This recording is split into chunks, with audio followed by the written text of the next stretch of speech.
Why was it that people were so afraid of Jesus and Mary Magdalene's marriage that they had to remove the entire story of Mary Magdalene and her history from our history books? Why was this done?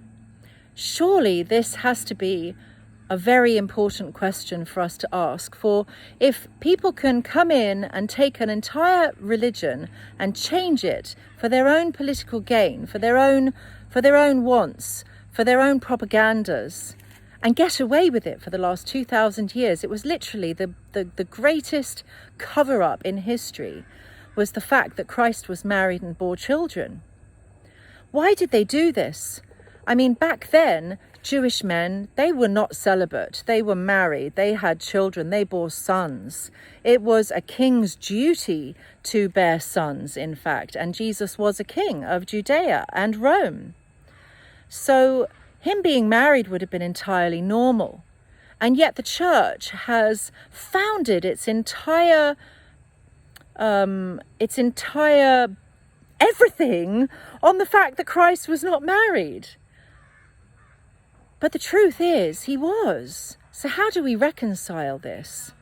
Does it in any way, shape or form make Jesus any less holy or his message any less powerful if he were married and had children? Well, of course not. Why would that be the deciding factor for how holy a man is? If he's never had sex, how does that make him more holy than a man who's been married and had children? Does it make his message any less powerful? No, absolutely not. So how can we make this right?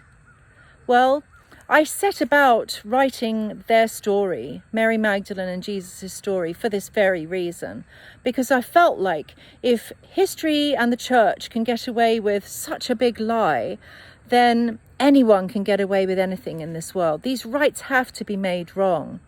There's nothing wrong with Jesus having been married. In fact, most of our Catholic Church, these men who are not married, what are they doing behind closed doors? You want the truth? Oh, I think you know the truth as to what they're up to behind closed doors. They are certainly not celibate. They're doing far worse things than having sex with a wife and making children, as we know. So, if this story can be reconciled that Jesus was married and bore sons, then surely the priests and the cardinals and the popes, they can marry and have children, but be with one wife. Be with one wife and have many children, or no children, as you like. But to claim that Christ had no children and was never married, to lie, that needs to be undone. Now, why would they have done this? I'll tell you why. Because the Catholic Church, they saw an opportunity quite early on that if they said that Jesus was unmarried and bore no sons, that every young man who came to the church would then remain unmarried and bear no sons. Therefore, all of his lands, wealth and inheritance would go where? To the church. And this is how the Catholic Church became so powerful, with land wealth, masses of gold. All these boys were coming into the church to become celibate monks, never to marry, never to bear children, so that the church could take all the lands and wealth for themselves from aristocratic families.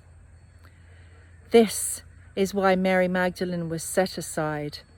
This is why they claimed her as a whore, to denigrate Jesus' wife to that station of a prostitute. It was a lie. There is no truth whatsoever to that story. And these stories must be made right if we are to say that we are going to move into this golden age with knowledge and wisdom under our belts.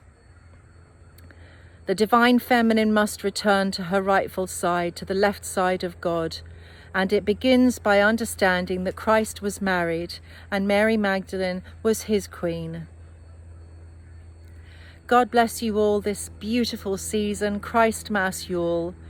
I pray for your soul. I pray for everyone that we enter into next year with peace and protection. So mote it be. God bless you.